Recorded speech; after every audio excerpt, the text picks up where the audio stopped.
Hello and welcome to my video of the Badlands National Park. In this video, we're going to drive through the park and stop at a few of the lookouts and hopefully give you a bit of a feel for what it's like to drive through and see the landscape.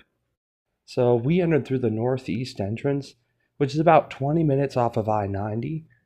And right as you get in the park, to your left, there will be this first overlook, which is the Big Badlands overlook.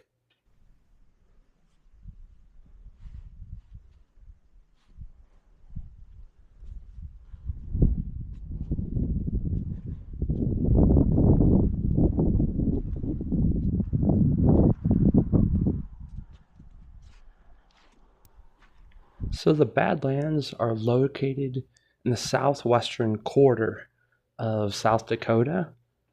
And the road that we're driving here, and we'll be driving for the entire route through the Badlands, is the Badlands Loop Scenic Byway. And we're headed towards Wall. So we're coming up here on the next big turnout, which is the Door Trail / Notch Trail trailheads.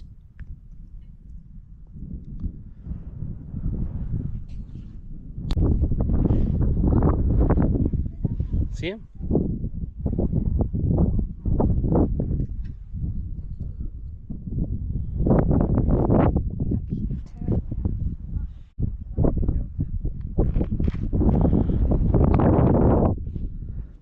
And here's Melody modeling the alien landscape.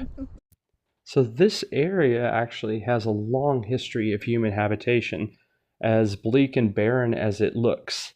So the current leading theory from archaeologists is that people have lived in this area for around 11,000 years. They get this idea from the different layers of sediment that tools are found in and the different kinds of tools that are made. And another thing that the archaeology has revealed is that this area hasn't belonged to just one people group. So the earliest people group would be like the Paleo Native Americans in the area. They were mammoth hunters around the end of the last ice age. And then you're going to have to forgive me on this pronunciation, but the next group that came was the Arikara. And they came quite late, actually around 1500. And then the tribes that we would associate with the area, such as like the Cheyenne, Pawnee, Crow, and Sioux, actually didn't even arrive in the area until the early 1700s. And here we are pulling up to the Cliff Shelf Trail, which I would hesitate to call a trail. It's really more of just a boardwalk.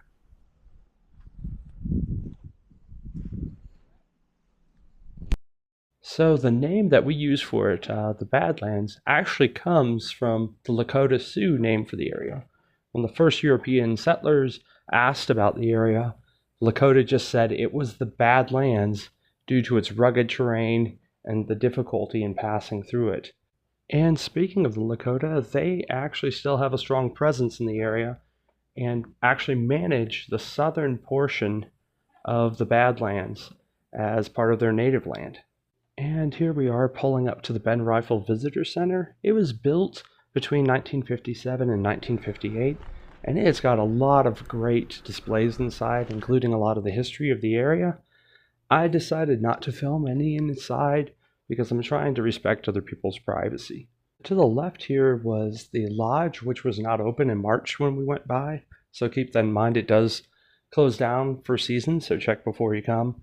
And there also was the campground and the RV sites. I personally couldn't imagine camping in the Badlands during any time of year other than shoulder seasons or winter, because it gets very hot in the Badlands.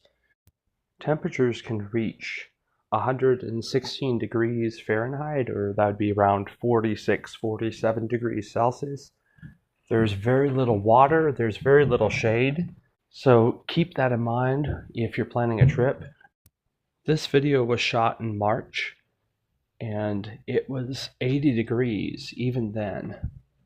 If you're planning on hiking in the Badlands, something to keep in mind is that you actually are at elevation.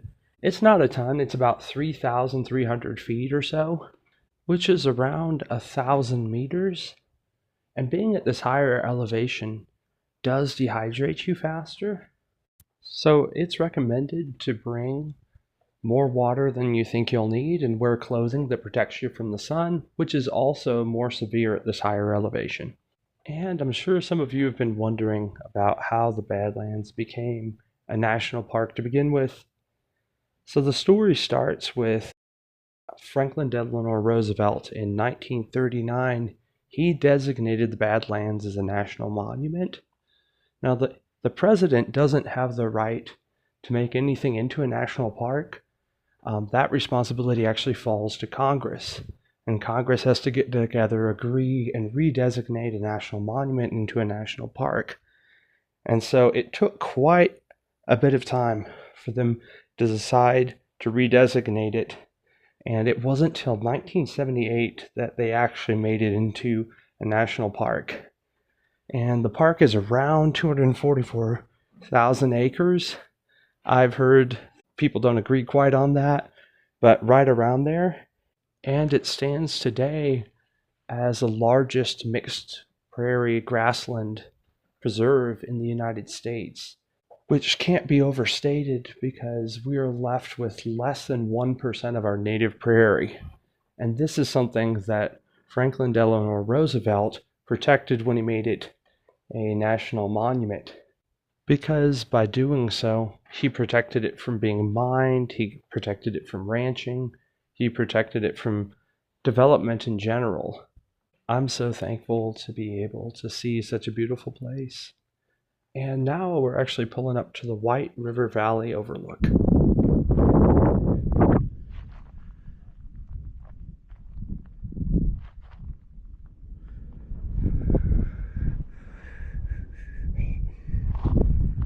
And looking around the desolate landscape, you wouldn't imagine that many animals live here, but there are actually around 250 main species that live here, including this one that we just happened upon. It's very quick, but these are actually bighorn sheep. Now, these are both females, which are smaller than the males, and their horns are much smaller than the males as well. But they're a really cool species that live in the park. The females can get up to about 150 pounds, while the males can get up to close to 300. There was a time when the bighorn sheep population was quickly declining, and it was actually a group of Arizona Boy Scouts in 1936 that really helped to raise national awareness about the bighorn sheep and help their population recover. The Badlands are also home to the endangered black-footed ferret. I've never personally seen one, but there are roughly around 160 left in the park, but they're spread across all of that acreage. Another species that you can see in the park is prairie dogs. Now, prairie dogs are actually rodents, but they live in large communities with quite a complex social structure. The prairie dog town that Melody and I are pulling up to here is actually quite massive and sprawling, and I would encourage you to go on to Google Satellite because you can actually see the size of it from there. They're adorable little creatures, but do keep quite a distance from them because they can carry a variant of the plague. Many people also come to the park in hopes of seeing the American bison. Some people call it a buffalo, but in actuality, it's more closely related to a yak than a buffalo. It's the largest land animal in the United States, and it can weigh in at up to 2,200 pounds. That'd be 1,270 kilograms. They were nearly extinct in the United States, and by 1889, there was roughly around 1,100 left. Nowadays, they've made a great comeback, and they're around 150,000, but 95% of those are actually genetic hybrids with cattle. In the 1960s, 50 bison were introduced into the Badlands, and they say that there's around 1,000 to 1,200 that live there nowadays. One of my favorite species, which actually are quite common out here in Yellowstone where I live as well, is the pronghorn. Now, many people call them pronghorn antelopes. That actually comes from the first Europeans who came to America and saw them because they do represent something like a chamois. But they are actually not antelopes at all. They're actually the last surviving member of their taxonomic family in North America, and are more closely related to the okapi and giraffe than they actually are antelopes. Pronghorns were built for speed. They actually developed their speed because they were trying to outrun things like the American cave hyena and the American cheetah, both of which are now extinct. They are actually the second fastest land animal on Earth, only losing slightly to the cheetah. And here we are at Ancient Hunter's Overlook.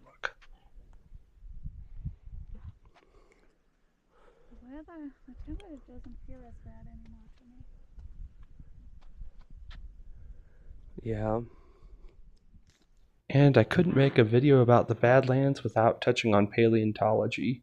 Many scholars argue that the Badlands are actually the birthplace of vertebrate paleontology in North America, and digs started as early as the early 1800s, and they still continue to this day.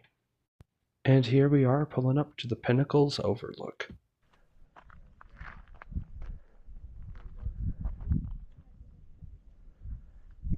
Hi, Melody.